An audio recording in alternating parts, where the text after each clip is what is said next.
Hello to everyone, I am Kunal from a solution teacher. Today I will start question number first from exercise 15.1 chapter 15 probability. इस question में हम क्या करेंगे देखते हैं। यहाँ लिखा है कंप्लीट द फॉलोइंग स्टेटमेंट। यहाँ कंप्लीट करना है, जो ये आपको डैश गिवन है उसमें फिल करना है। तो यहाँ लिखा है पहला probability of an event E plus probability of event not E equal में क्या होगा। तो देखो मैं यहाँ पर इसको रफ वर्क के अकॉर्डिंग मैं आपको समझा देता हूँ। प्रोबेबिलिटी के केस में मैंने आपको इंट्रोडक्शन में बता रखा है कि प्रोबेबिलिटी नॉट ई और प्रोबेबिलिटी ई, इन दोनों का जो सम होता है वो किसके बराबर होता है, 1 का।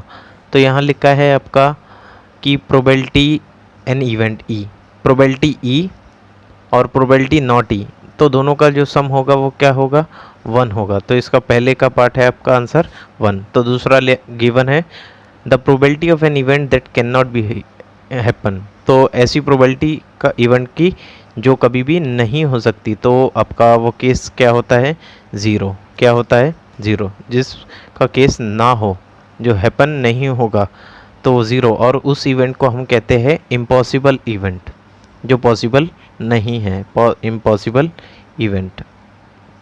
अब यहाँ लिखा है थर्ड पार्ट, लिखा है the probability of an event that is certain to happen, जो आपका हो सकता है, ऐसी प्रोबेबिलिटी जो आपकी हो सकती है वो आपकी क्या होती है, 1।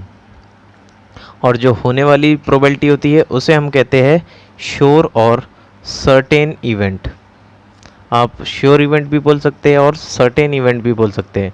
और इस प्रोबेबिलिटी का जो वैल्यू होती है वो क्या होती है, 1, क्योंकि प्रोबेबिलिटी जो केस होता है वो आपका